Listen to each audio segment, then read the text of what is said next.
Ciao amici, sejam muito bem-vindos ao canal Papo Calcio mais uma vez. O meu nome é Enzo e hoje vamos dar seguimento à série Le Leghe Italiane com outro episódio. Mas antes de começarmos, vou fazer aquele pedido de sempre, de se gostarem desse conteúdo ou de qualquer outro conteúdo do nosso canal, deixar aquele joinha para fortalecer o nosso trabalho. Não se esqueçam de, se não forem inscritos, se inscreverem no canal. Se já forem inscritos, verificarem a inscrição de vocês e ativarem as notificações para que vocês recebam os avisos quando nós colocarmos conteúdos novos no canal. Relembrando, temos sempre 3 conteúdos semanais, terça, quinta e domingo. Então vamos lá, pessoal. Vamos começar o episódio de hoje. Como vocês já viram no card, nós vamos falar da Lega Pro. A Lega Pro, para quem não está familiarizado com o nome, é o equivalente ao Brasil à Série C, É a terceira divisão de ligas profissionais na Itália. E ela nasceu não com esse nome na década de 1950, o final da década de 1950. O então doutor Artemio Franchi, ele mesmo que dá nome ao estádio onde a Fiorentina joga, era o presidente da federação à época, e ele fundou essa liga, essa liga com um caráter semi-profissional, em que agrupavam tanto a Série C quanto a Série D italiana. E ao longo dos anos que se transcorreram, a liga veio sofrendo modificações e inclusive a nomeação, até que em 2009, ao entrar para a European Professional Football League, de fato a liga já tinha um caráter profissional e agrupava somente os clubes da Série C. Ela muda o seu nome para Lega Pro e hoje ela é conhecida como Lega Pro. Bom, e como é que é composta a Lega Pro? Desde 2018, a Lega Pro ela é composta por 59 equipes. Isso mesmo. Não se assustem com esse número.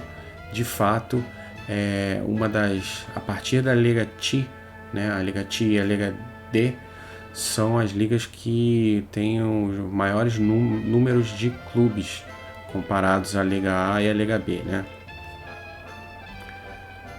Bom, ela obviamente, por ter uma quantidade enorme de clubes envolvidos, ela tem algumas características que são exclusivas dela, São 59 clubes divididos em 3 grupos, que na Itália eles chamam de gironi.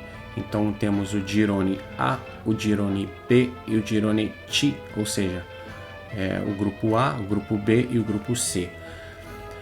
Aí começam as características. Tanto o girone A quanto o girone B tem 20 clubes que fazem parte desses girones, e o girone C com 19 equipes. Como é que é a subdivisão por equipes que participam desses girones?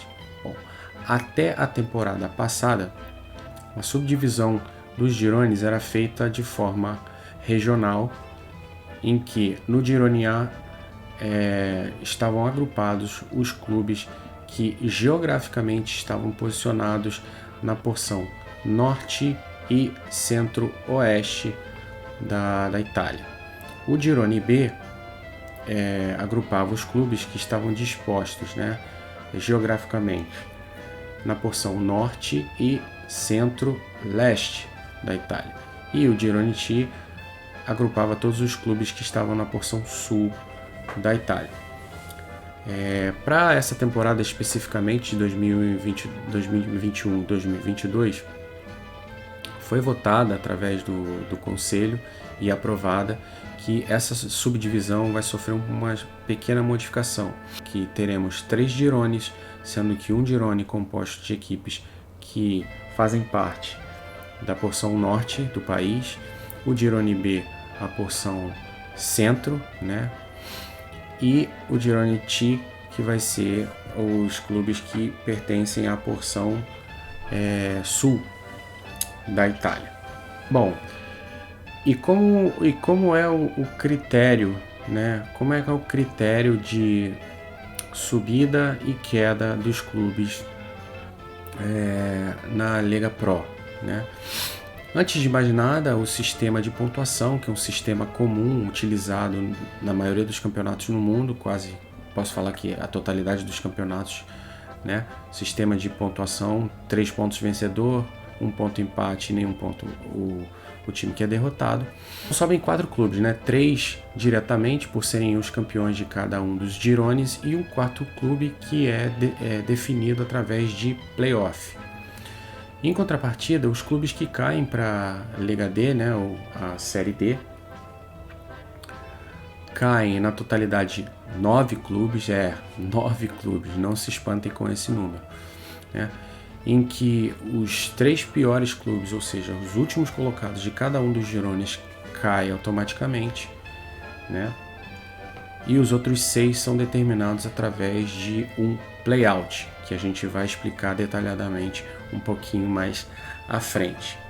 Na Lega Pro, diferentemente da Lega Série A, que o VAR já está sendo utilizado já faz 2 temporadas, e na Lega BKT, em que já foi comunicado que a partir dessa temporada o VAR vai ser utilizado, a Lega Pro não tem nenhuma perspectiva de utilização do árbitro de vídeo ainda. Além disso, a Lega estabelece algumas, não vou dizer restrições, né, mas algumas orientações, né, para a formação dos elencos, né. São permitidos as inscrições de até 24 atletas de contrato profissional, mas a Lega ela estimula a utilização da categoria de base das equipes, né? Eles têm lá um mecanismo, eu vou deixar na descrição aqui o artigo, o comunicado, né, da própria Lega, estimulando, né? Tem lá um item que fala da minutagem dos jogadores jovens, então eles têm lá uma política de estimular as equipes por meio econômico, inclusive a Série A, ela direciona 10% dos ganhos econômicos e financeiros para ajudar essas equipes, seja por um empréstimo de jogadores de outros clubes, que pertencem à Série A, jogadores jovens, seja, né, para a utilização da própria categoria de base desses clubes para estimular o crescimento do futebol italiano. Então vamos falar um pouco de playoff e playout. Começando pelo playoff, eles podem ser categorizados em 3 grandes fases, chamadas de fase dei gironi, né, que é a fase que compreende as eliminatórias dentro de cada um dos girones individualmente, né? Uma segunda fase chamada de fase nacional e a última fase, que é a fase final. Cada uma dessas 3 fases existem turnos, né? Então vamos da primeira para a última. Na primeira fase, que é a fase de cada girone, as equipes compreendidas na classificatória final entre o 4º lugar e o 10º lugar vão participar inevitavelmente dos turnos 1 e 2, que é a eliminatória dentro de cada girone. É importante ressaltar que o campeão da Coppa Itália da Lega T já está classificado automaticamente para a fase seguinte, que é a fase nacional. Então, se o campeão da Coppa Itália estiver classificado no final da competição em uma dessas posições aí que participa da fase dei gironi, automaticamente a equipe que está, a primeira equipe mais bem colocada após o 10º lugar, vai participar dessa fase dei gironi. Mas como é que funciona? Bom, no turno 1, do 5º ao 10º, há uma eliminatória, né, com vocês estão vendo aí no gráfico, em que saem 3 classificados para o turno seguinte, né? Desses 3 classificados para o turno seguinte, são compreendidos os times, são somados, né, há o time que ficou na quarta posição de cada um dos girones e há outro chaveamento eliminatório. Não há sorteio aqui, né? O sorteio é prévio à competição, então já é determinado que o mais bem colocado pega o pior colocado, né? E ao final desses 2 turnos, cada um dos girones duas equipes de cada girone vão passar para a fase seguinte, que é a fase nacional. Então, totalizando 2 por girone, vão sair 6 equipes classificadas para a fase seguinte, chamada de fase nacional. Porque agora as equipes que vão compor os 2 turnos dessa fase não mais enfrentarão outras equipes de mesmo girone, ou seja, equipes que pertencem a girones diferentes vão inevitavelmente se enfrentarem. E como funciona esse playoff, essa fase de playoff nacional? Bom, as 6 equipes que conseguiram, né, avançar na fase de girone, 2 vindas de cada um dos 3 girones, né? 2 do girone A, 2 do girone B e 2 do girone T, né? Ou girone C. Vão somar-se as 3 equipes que terminaram o campeonato na fase regular em terceiro lugar. Então vai ter um terceiro colocado do girone A, um terceiro colocado do girone B e um terceiro colocado do girone T. E além disso, vai ser incorporado a essa fase também no turno 3 o vencedor da Copa Itália da Lega Pro, né, da Série C. Bom, são estabelecidas 5 equipes chamadas equipes cabeças de chave, que são as 3 equipes que terminaram a temporada regular na terceira colocação, o vencedor da Copa Itália e, dentre as equipes que avançaram para essa fase vindas do turno anterior,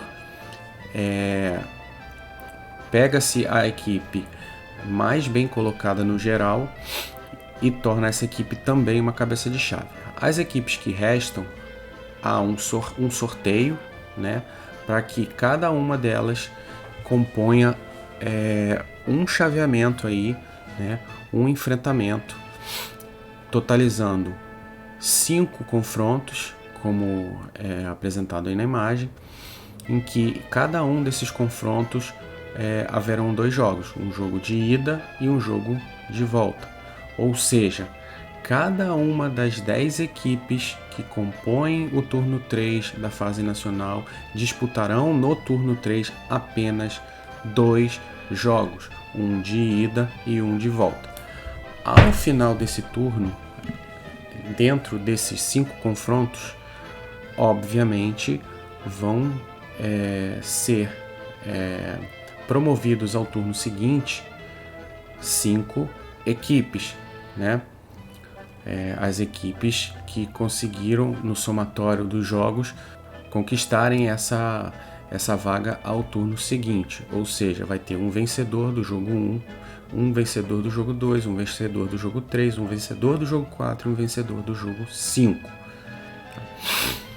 Bom, passando para o turno 4, que é o segundo turno dentro ainda da fase de playoff nacional, além das 5 equipes que avançaram do turno 3 para o turno 4, vencendo os seus jogos, vão ser incorporados o segundo colocado do girone A, o segundo colocado do girone B e o segundo colocado geral do girone T. E a fórmula de disputa é a mesma da fase anterior, né? Vão ser estabelecidos, nesse caso, 4 cabeças de chave, né? Porque são 8 times no total, sendo que desses 4, 3 são os segundos colocados, um de cada girone, e mais, dentre os vencedores dos confrontos anteriores, o que teve a melhor campanha geral também vai se tornar um cabeça de chave, e os clubes remanescentes haverá um sorteio para comporem-se os enfrentamentos dos 4 jogos.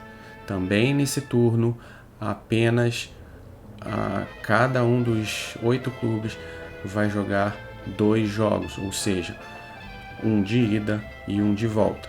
E ao final desse turno vão ser estabelecidas 4 equipes que serão promovidas à fase final. E aí na fase final não há mistério nenhum, vocês estão vendo aí na imagem, é um confronto de semifinal e final em jogos de ida e volta.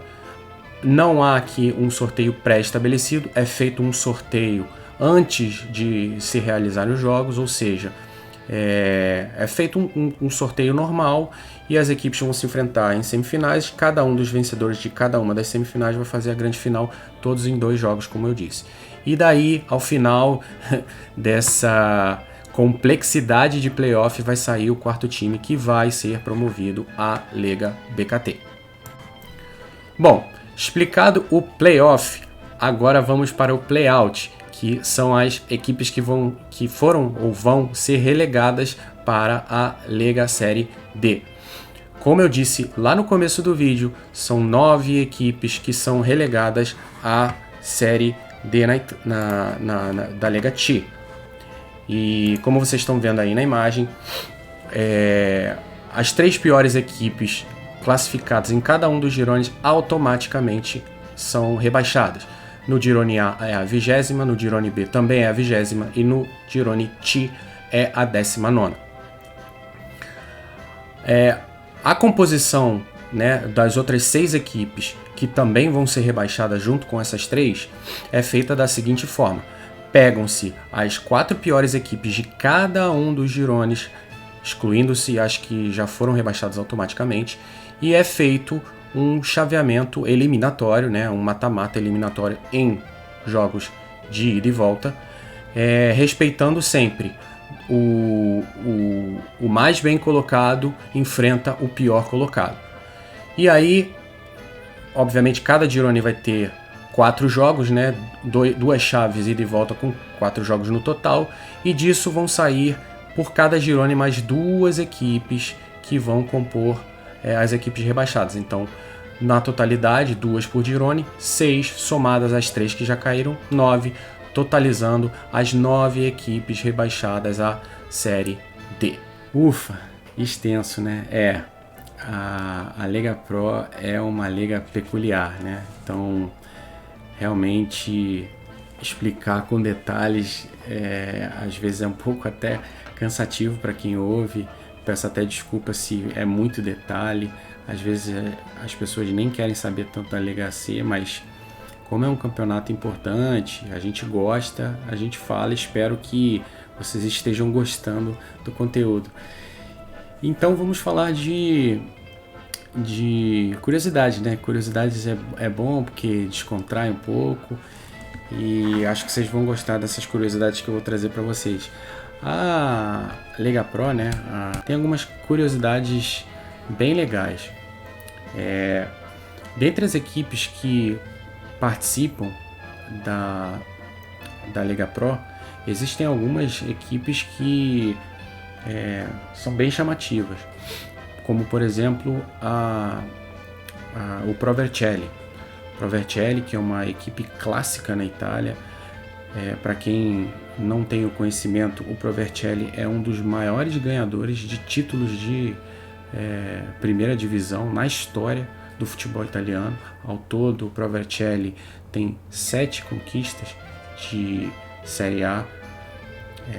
É um clube que tem bastante nome, mas que a sua história, principalmente a história recente, não guarda muitas glórias, né? Além do Pro Vercelli, existem algumas outras equipes bem interessantes assim, que aguçam a curiosidade de quem gosta do futebol italiano, como por exemplo a equipe Sub-23 da Juventus. A Juventus ela tem uma categoria que está entre a categoria Primavera, que eles chamam, que é a categoria de base, e a categoria profissional, que é a Sub-23, que alguns clubes no Brasil chamam de time de aspirantes, né? E que, diferentemente aqui no Brasil, que existe um campeonato específico para o time de aspirantes, lá na Itália essas equipes podem participar dos campeonatos profissionais normalmente.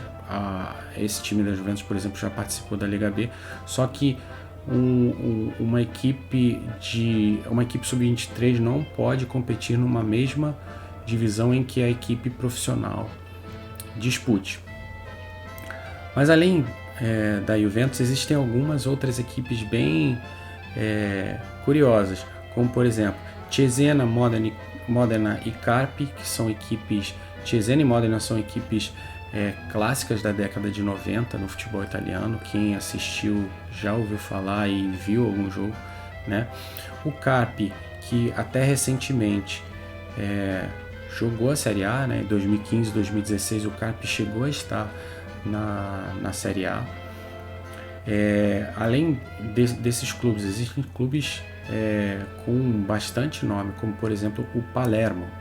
O Palermo é uma equipe muito clássica do sul da Itália, é uma equipe da Sicília, em que ela se notabilizou muito pela sua camisa de coloração muito peculiar, né? Eles jogam com uma camisa rosa, é bem bonita a camisa especificamente.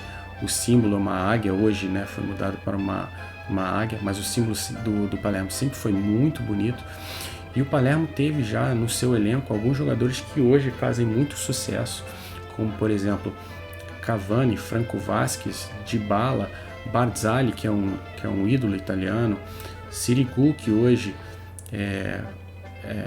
está no Genoa, estava no Torino e foi para o Genoa, Lavezzi, que também jogou no Napoli, exemplo do Cavani, Darmian, Pastore, que hoje está na Roma. Ou seja, o Palermo já teve um elenco com vários nomes talentosos, o Abel Hernandes, que hoje está no Fluminense, bastantes nomes assim que as pessoas conhecem de hoje em dia já passaram pelo Palermo. Além dele, o Foggia, que ficou muito famoso, o Foggia que chegou a jogar a primeira divisão sob o comando do Zdeněk Zeman, né? Um técnico de bastante nome na Itália, né? De montar equipes propositivas, atacantes. Catania, que é o rival histórico do Palermo, para quem já conhece, mas o Catania, por exemplo, o Maxi Lopes, um jogador argentino até que anunciou a aposentadoria há pouco, né, esses dias, jogou no Catania. E o Bari, né? O Bari, que é uma equipe bem clássica do futebol italiano, principalmente na década de 90, também joga a Lega T. Então é isso, pessoal. O vídeo ficou um pouquinho extenso.